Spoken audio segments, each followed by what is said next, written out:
So I could imagine that that kind of useful asymmetry could be one of the psychological predispositions that leads to what we call religion when it's formalized and codified.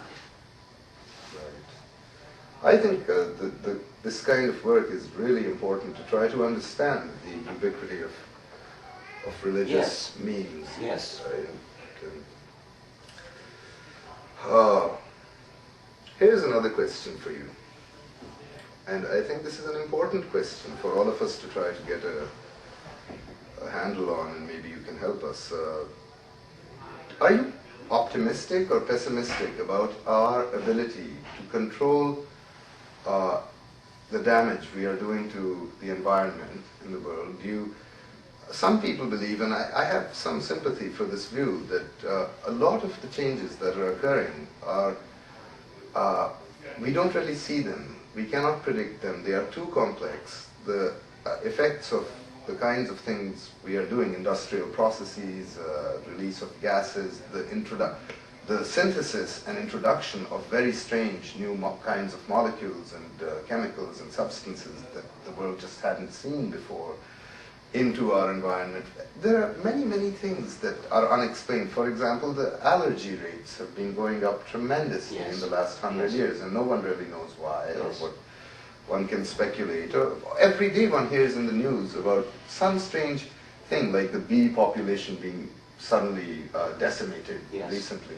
Well, maybe not literally decimated, but considerably reduced. And I don't think anyone has found a reason for that.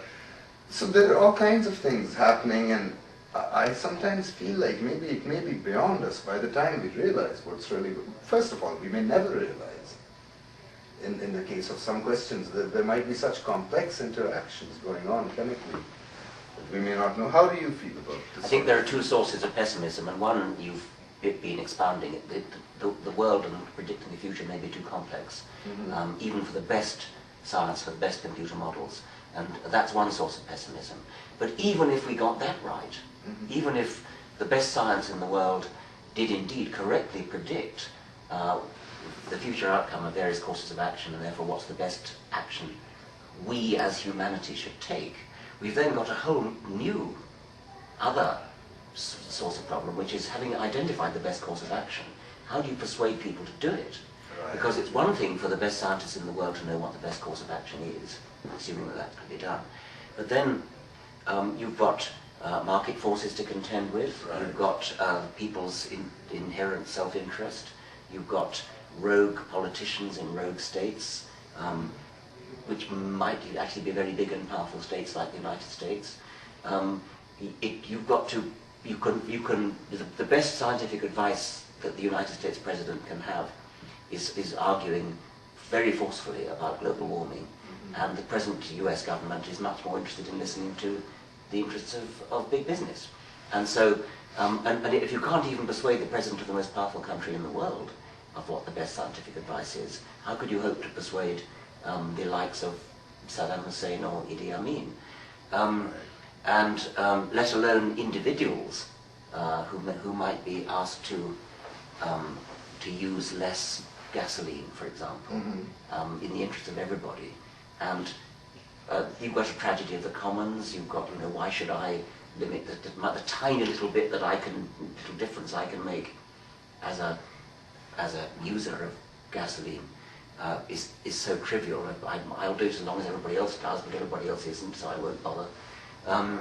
So I think that the even bigger problem than the one you raise, which is the problem of doing the science well, an even bigger problem may be the political problem of turning the scientific diagnosis into political action, which is sufficiently widely accepted to work. So in your view then, we really should be conservative about unleashing new scientific technology? Oh, that doesn't follow necessarily, because it's not obvious that the new scientific technology is going to be any worse than what we've already got, and so that doesn't follow.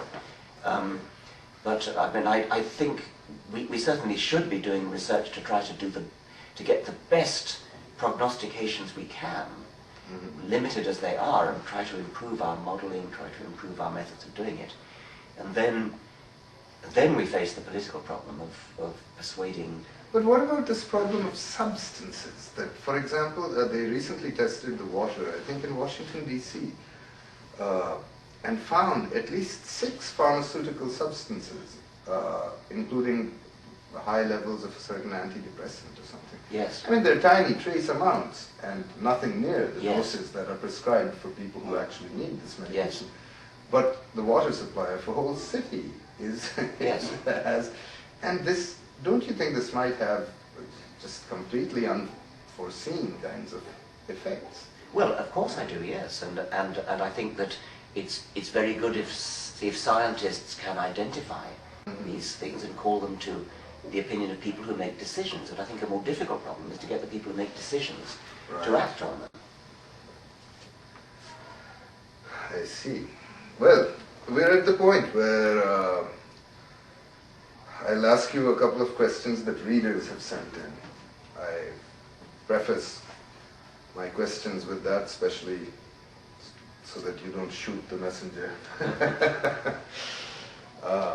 One professor of English from Rutgers who wanted me to say to you that he is a fellow atheist has asked a 2-part question. Why do you focus in your book on the bloody and dark parts of the Old Testament, not the kinder parts of the New Testament, like, say, the Sermon on the Mount? And the second part of his question, the second question really, is had Bach not believed in God, would he have written the B minor Mass?